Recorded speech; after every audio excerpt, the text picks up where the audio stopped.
Et l'analyse, c'est avec Xavier Aimant, écrivain, rédacteur en chef de Livre Arbitre et rédacteur en chef aussi de la revue Éléments. Bonjour. Bonjour Richard, bonjour à tous. Voilà. Et vous venez nous parler de Sarkozy, le grand miraculé. Tout à fait, parce que ça y est, enfin, sonné au bois, résonné musette, le héros de la droite républicaine, le martyr de Neuilly, le nouveau Dreyfus, le petit ange embastillé trop tôt, bref, Nicolas Sarkozy a été remis en liberté. Alors après plus de 20 jours passés dans les geôles de la République gauchiasse soumise aux ignobles juges rouges socialopes, l'enfant chéri de Versailles et du Chesnay, l'homme du défi du métissage et du Karcher en carton-pâte a pu retrouver les siens et donc fêter dignement son retour à la liberté surveillée. On imagine que ça a dû sacrément guincher dans le 16e arrondissement. Il paraîtrait même que sa fille Julia a annulé sa séance d'épilation des sourcils prévue en direct sur TikTok pour pouvoir célébrer les retrouvailles avec ce père héroïque qui lui a transmis de si belles valeurs de droite. Alors pour l'occasion, Carla a certainement également dû sortir la guitare et Balkany l'accompagner à la batterie de casserole. Bref, une bien belle nouba chez les nababs. Alors par contre, pour le commun des mortels, les gens un peu comme nous, il faut l'avouer, on reste un peu sur notre faim. Tout ça pour ça.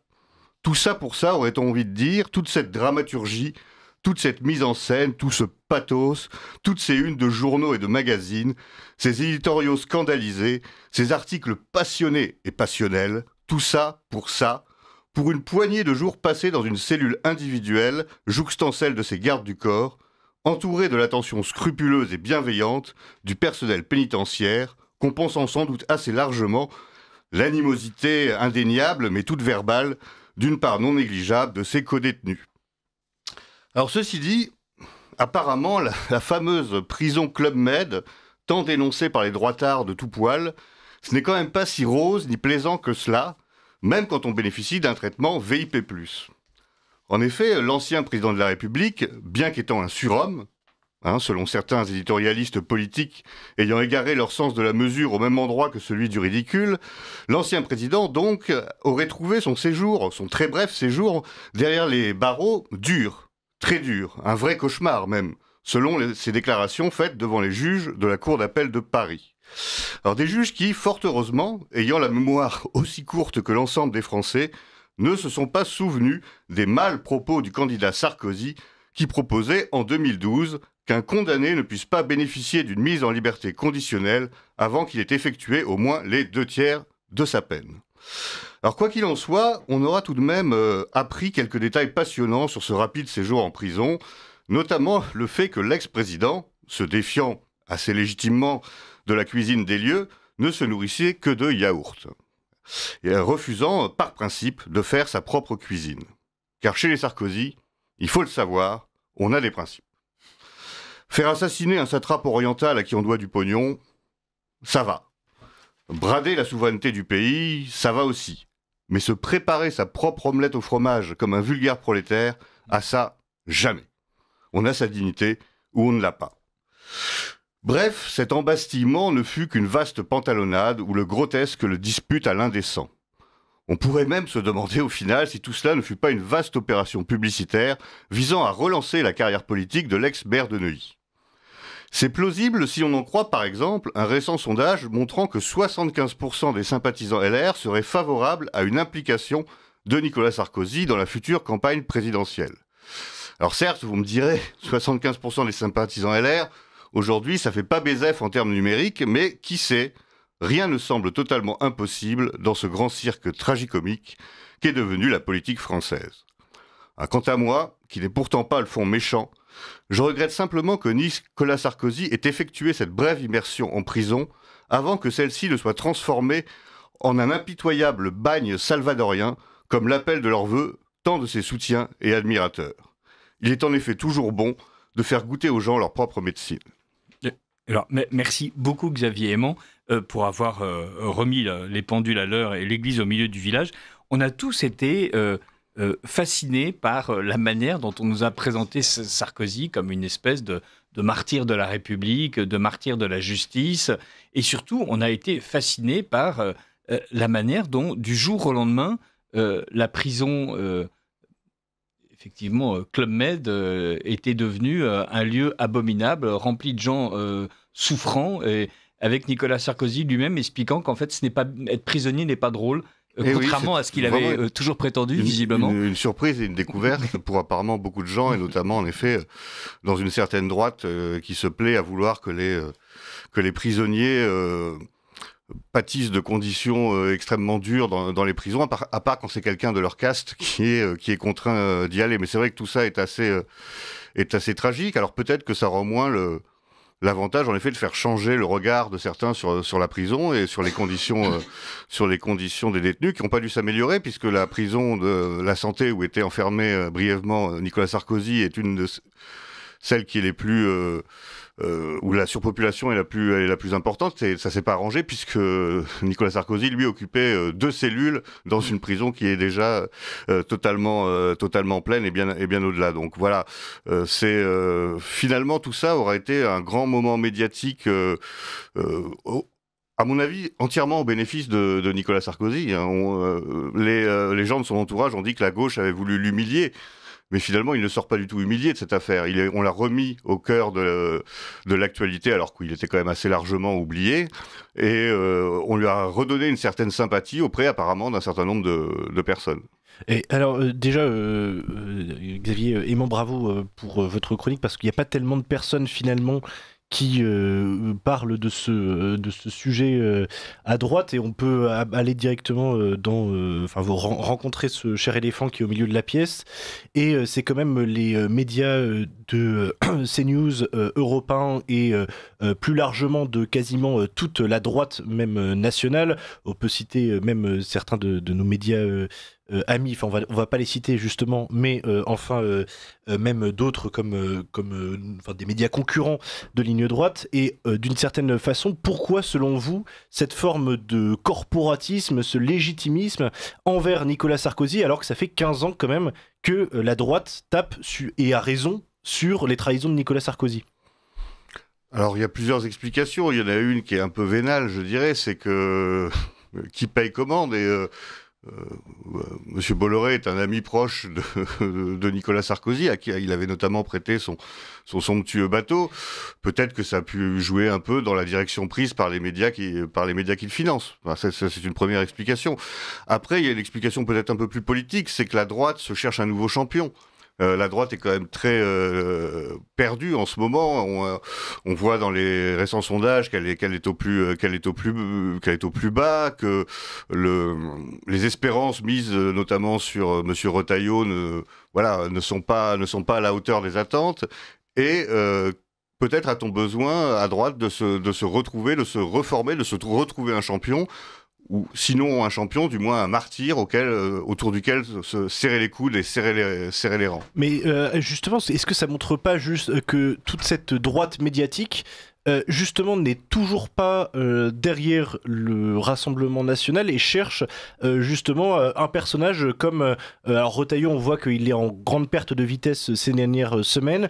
Est-ce qu'il se cherche justement un autre champion pour 2027, pour plus tard, ou une autre figure tutélaire qui, encore une fois, ne serait surtout pas du Rassemblement national? Je pense que vous avez assez largement raison. Il me semble que le système ne s'est pas encore résigné à l'accession du Rassemblement national au pouvoir, et cherche encore à faire un dernier coup de Jarnac et nous refaire en effet une Sarkozy en trouvant un candidat un peu droitier avec un discours un peu ferme sur l'immigration, mais évidemment très libéral sur les questions économiques, pour essayer d'empêcher ce passage du Rassemblement national qui apparaît de plus en plus, sinon probable, du moins possible.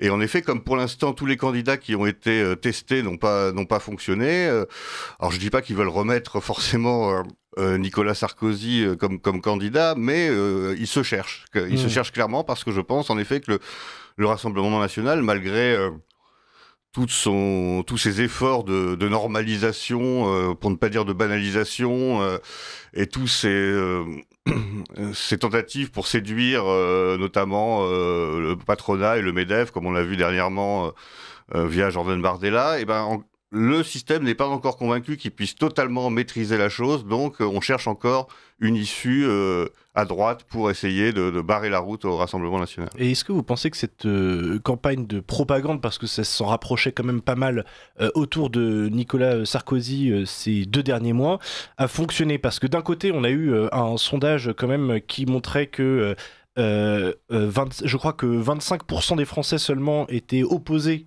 à l'emprisonnement, l'incarcération de Nicolas Sarkozy, 2 fois plus de personnes étant favorables à son incarcération et les derniers pourcents restants s'en moquant un peu. Donc 2 tiers des Français favorables en tout cas à l'incarcération de Nicolas Sarkozy. Le chiffre de Pascal Praud, c'était 99% des Français indignés par l'emprisonnement de Nicolas Sarkozy. D'un autre côté, est-ce que vous pensez que justement les médias, en fait ça ramène la question, est-ce que les médias font l'élection, est-ce que les médias font vraiment l'opinion dans des opérations comme ça selon vous? Ils le font, ils ont de moins en moins d'influence. On peut le regretter ou s'en réjouir, mais je pense qu'en effet, ce sont plus les médias font moins les élections qu'il y a quelques années, notamment grâce au développement des médias alternatifs, des réseaux sociaux. Est-ce que ça a fonctionné? Oui, ça a certainement fonctionné sur une certaine frange de la population, mais de façon globale, je ne pense pas. Il me semble en effet que les Français sont assez contents et assez satisfaits de voir que personne n'est au-dessus des lois, qu'il n'y a pas que les petits qui trinquent toujours, et que même quand on est Nicolas Sarkozy, avec non seulement son passé mais aussi ses réseaux, on peut faire un passage en prison. Donc en effet, moi il me semble que j'ai pas de chiffres aussi précis que ceux de Monsieur Praud, mais je pense qu'une large majorité des Français est au minima indifférente, et sinon plutôt contente de voir que les grands aussi peuvent tomber. Richard, je veux pas monopoliser les questions, donc je savais pas pourquoi j'étais là. C'est voilà. Ben non, mais j'ai rien à dire. Je vais reprendre alors en attendant, si vous voulez, et vous pouvez réfléchir. Non, blague dans le coin. Donc Nicolas Sarkozy était effectivement coupable. Vous avez rappelé une partie de ses méfaits. Donc, évidemment, il les nie, mais on peut adhérer en fait à la décision de justice qui explique, étant donné que tous les indices convergent vers sa culpabilité, elle est vraisemblable. Et d'ailleurs, on peut souligner que il y a d'autres cas où la justice considère qu'un faisceau de probabilité est suffisant. Cédric Jubilard vient de se faire condamner à 30 ans de prison pour un meurtre dont personne n'a été capable de prouver qu'il l'avait réellement commis, et pour un cadavre qui n'a jamais été retrouvé. Il y a quelque chose qui m'a absolument fasciné, c'est que les juges ont expliqué une partie de leur décision en expliquant qu'ils avaient été sévères avec lui, étant donné qu'ils n'avaient pas expliqué où était le cadavre. Étant donné que Cédric Jubilard expliquait qu'il n'avait pas commis le meurtre, il était un peu compliqué pour lui d'expliquer où était le cadavre qu'il n'avait pas exécuté. Oui, c'est un peu délicat. Et j'ai vraiment trouvé remarquable la façon dont cette justice était absolument persuadée de son bon droit, quitte vraiment à reprocher aux condamnés de prétendre être innocents comme si c'était une circonstance aggravante. Oui, alors de toute façon, il y a forcément beaucoup de choses à dire sur la justice et la façon dont elle est d'ailleurs, et je tiens à signaler que il me semble que Cédric Jubilard a fait appel, oui, et que lui est toujours en tôle d'ailleurs, parce qu'on nous explique que c'est bien normal que Sarko soit dehors, puisque dès qu'on fait appel, on est présumé innocent. Jubilard est présumé innocent, mais il m'a l'air d'être non, il y a beaucoup de gens qui font appel et qui restent derrière les barreaux, ça c'est évident.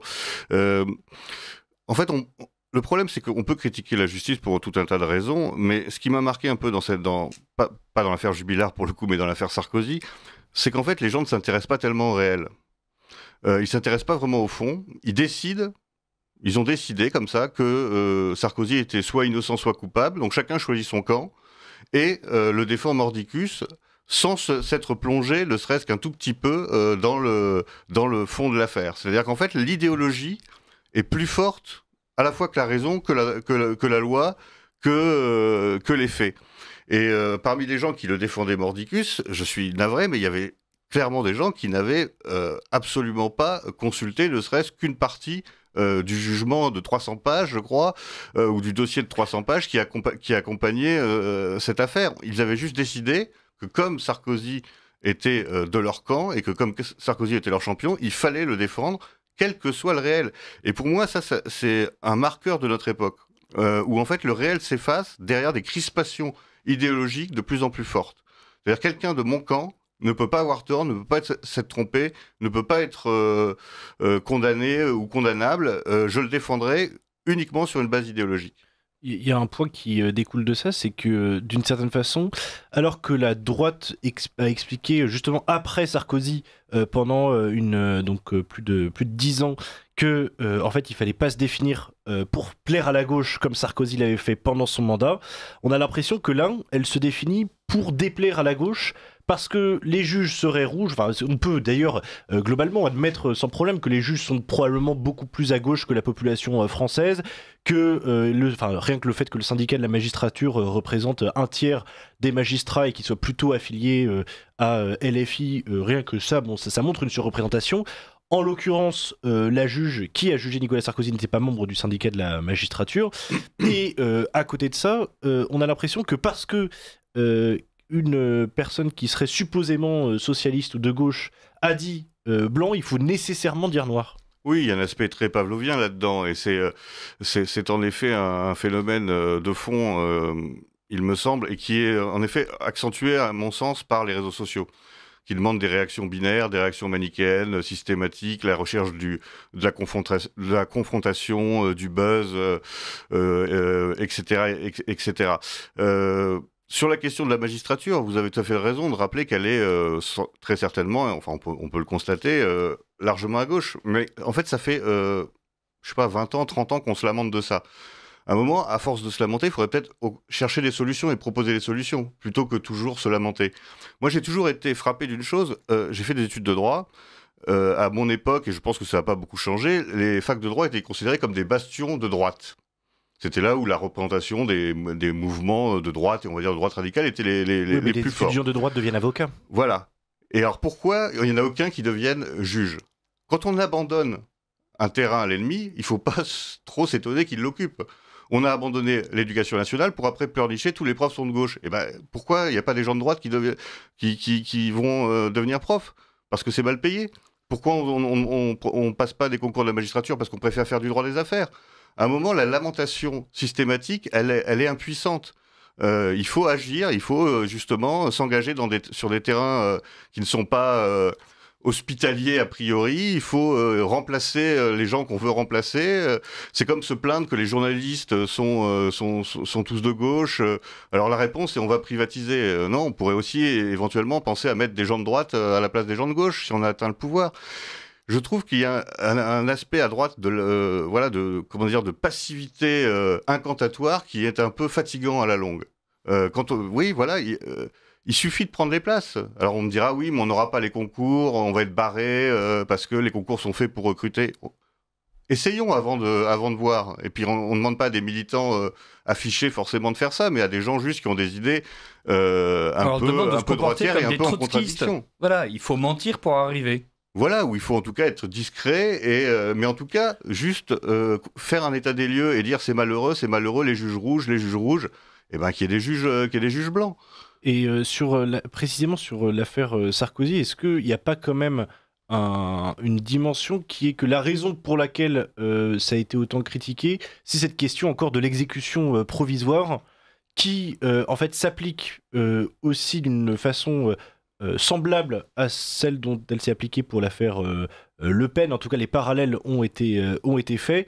Est-ce que c'est pas ça aussi qui, en fait, les gens font un parallèle avec l'affaire Marine Le Pen, pour laquelle, en partie, ils sont indignés. Est-ce que c'est pas pour ça qu'ils sont indignés en parallèle ? Est-ce qu'il y a quand même pas des c'est certain qu'une justice qui nous explique, il est absolument nécessaire qu'il aille tout de suite en prison parce que c'est dramatique. Et la même justice qui explique que, ah oui, mais au bout de 20 jours de prison sur 50 tôles, en fait, il est absolument normal qu'il s'en aille. Il y a un côté débile quand même. Il y a un côté absurde, c'est évident. Moi, vous l'aurez compris, j'ai pas une grande sympathie pour Nicolas Sarkozy, mais on peut... Arnaud, est-ce qu'on a un autre invité sous la main, s'il te plaît ? on peut en effet juger que tout ça était un peu ridicule dans un sens comme dans l'autre. À quoi bon le mettre derrière les barreaux si c'est pour le laisser aussi peu de temps ? Est-ce qu'en effet, Nicolas Sarkozy représentait un danger immédiat pour la société ? c'est assez discutable. Bon, pour moi, ça a eu vertu quand même un peu d'exemple. C'est pour ça que ça ne me choque pas plus que ça. Mais évidemment, dans un système où des voyous notoires ne font jamais un jour de prison, ça peut être en effet un angle pour critiquer cette décision. Et où des innocents notoires se retrouvent en prison également. Pendant des mois et des mois avant que la justice ne décide que finalement ils étaient innocents. Oui. D'ailleurs, la France est régulièrement condamnée par la Cour européenne des droits de l'homme. Je sais qu'elle n'a pas bonne presse, elle non plus à droite, mais bon, ça reste une institution qui veille quand même à un certain nombre de protections des libertés. La France est régulièrement condamnée pour le nombre de gens qui sont en détention provisoire, parce que je rappelle quand même que quand on est en détention préventive, on est encore considéré comme étant potentiellement innocent, et surtout la durée de ces peines de détention. Donc là aussi, il y a des problèmes, et encore une fois, c'est des problèmes sur lesquels il faut se pencher avec sérieux et avec des propositions en face. C'est un peu, c'est encore une fois, j'en reviens à cette position de la droite. C'est comme quand on dit, bah voilà, il faut revenir sur les accords avec l'Algérie. Oui, d'accord, mais on les remplace par quoi ? Est-ce qu'il y a un projet derrière pour remplacer, ou on revient à la situation d'avant qui était encore pire que celle de ces accords-là ? Revenons à la guerre d'Algérie. À un moment, il faut être une force de proposition, sinon on est vraiment à la caricature des vieux réacs qui ne font que râler et se plaindre d'une situation sur laquelle ils ne veulent pas agir. Là, vous faites exactement la même critique sur l'accord d'Algérie qu'un député Renaissance du nom de Charles Rodwell qui effectivement a fait une proposition voilà, donc peut-être que vous macronisez avec le temps, Xavier. Écoutez, j'en suis un peu Marie là, vous me mettez un peu un coup au moral. Il faut que je me surveille peut-être, en effet. Voilà, peut-être que c'est une tendance qui avec l'âge, comme je me boumérise, c'est terrible. Je sais pas, vous êtes bien chauffé chez vous Voilà, c'est peut-être ça. Xavier Aimant, donc Nicolas Sarkozy est effectivement les symptômes de tout ce qui ne va pas dans l'époque. Non seulement un type qui a trahi les Français et qui devient une espèce de héros de la droite pour une raison qui nous échappe tous, quelqu'un contre lequel il y a un acharnement judiciaire absolument stupéfiant. Je ne parle pas du fait qu'il ait été condamné, de la pertinence de sa condamnation, mais la manière dont les écoutes ont été pratiquées à son égard par une justice, voilà, qui est sortie des clous et qui d'ailleurs a refusé de le reconnaître et qui refuse tout contrôle démocratique. C'est aussi brusquement quelqu'un qui explique à ceux qui n'avaient que le mot emprisonnement à la bouche que la prison est en fait une expérience pénible, comme si aucun prisonnier en France n'avait été capable de le dire depuis quelques siècles à tous ceux qui désirent voir enfermer les mauvais garçons.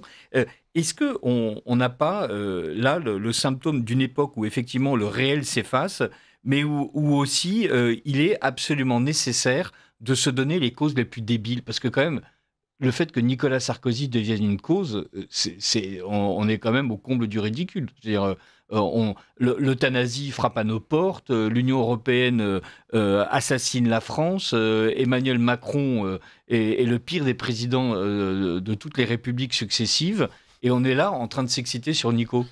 Oui, vous avez raison, c'est un peu attristant, mais c'est parce qu'on nous impose en fait un agenda médiatique. C'est-à-dire que justement, on nous impose des sujets, on va dire, annexes, pour ne pas débattre et pour ne pas faire parler des choses sérieuses. Vous pensez que là, on est en train de faire justement une erreur par rapport à Nicolas Sarkozy ou pas ? Ben là, c'est l'actualité. Je pense qu'il fallait en dire un mot quand même, surtout, on va dire sur un ton un peu différent. Donc, mais oui, je crois que parfois on a tendance, en effet, à participer à des emballements médiatiques, mais aussi c'est parce que être un média quotidien, ça demande aussi de nourrir ce travail quotidien. Donc parfois, on suit un peu la tendance du moment, et puis les gens attendent qu'on réagisse aussi sur des sujets, mais je pense en effet qu'il faudrait parfois prendre un peu de recul et ne pas parler que de l'actualité la plus chaude qu'on essaie de nous imposer par un battage médiatique, parce que là c'est clairement ce qu'il y a eu. On a vu qu'il y a eu une orchestration de cette affaire qui, en effet, occupait 80% du paysage médiatique pendant plusieurs jours, alors que finalement, c'est quand même en effet pas grand-chose, et on le voit aujourd'hui avec cette sortie de prison extrêmement rapide. Voilà, rejoindre Carla et sa guitare et pouvoir reprendre son jogging. Alors pas avec son t-shirt FBI cette fois-ci. Bon, il le remettra sans doute la prochaine fois. C'était, je ne sais pas si vous vous souvenez de cette photo où il y avait Nicolas Sarkozy et François Fillon en train de justement de jogger, il avait réussi à entraîner le pauvre François Fillon, dont on voyait qu'il était moins habitué, François Fillon, qui souffrait un peu, mais bon, pour la communication, il fallait quand même faire cet effort. Oui, je me souviens, c'était assez drôle. La photo est ressortie avec, le commentaire était présenté Nicolas et François en train de courir le long du chemin des douaniers pour essayer de contourner la frontière et d'aller se réfugier en Espagne ou au Portugal ou je ne sais où. Enfin, voilà. Donc, effectivement, on espère, et vous aviez raison de le souligner, Alexandre, dans votre chronique, que Nicolas Sarkozy va profiter de ces 20 jours pour pondre un pavé de 600 pages où il décrira l'aspect des yaourts, la couleur des yaourts. Il était peut-être écrit déjà le premier jour de son... Je pense qu'il était peut-être déjà prêt, moi. Mais oui, c'est pas impossible non plus. Moi, j'espère un nouveau roman, 300 pages, comme celui qui a obtenu le prix Goncourt. On nous décrit une maison vide sur 700 pages. Et là, j'espère Nicolas Sarkozy qui consacre une espèce de somme complète sur les pots de yaourt et la manière dont on les dépiote. Il y a de la matière. Voilà. Mais oui, d'ailleurs, Nicolas Sarkozy, on connaît les dates de son procès maintenant. Cela étant, il aura quand même son procès en appel dans un délai assez court. C'est quand même la bonne nouvelle. Entre le 16 mars et le 3 juin prochain, si je ne m'abuse, il sera rejugé donc avec Claude Guéant et Brice Hortefeux dans les mêmes délais. Après, il pourra encore aller au Conseil d'État, puis à la CEDH où il était déjà allé pour l'affaire des écoutes. Oui, et je crois qu'il y a aussi un autre procès qui l'attend après. Oui. C'est pas le dernier. Hein. C'est pas fini. Il en a 4 sur le dos, il me semble. Il y a celui de l'affaire des écoutes, il y a celui de la subornation de témoins de Ziad Takedine, et il y en a un autre qui m'échappe. Enfin bref, vous savez, au bout d'un moment, quand on aime, on ne compte pas. Donc, voilà. Et donc, chers auditeurs de Radio Courtoisie, nous vous donnons rendez-vous tous les 3 mois pour parler avec Alexandre et Xavier Hémin de l'actualité judiciaire de Nicolas Sarkozy, à défaut de parler de la France. Merci beaucoup. Merci à vous.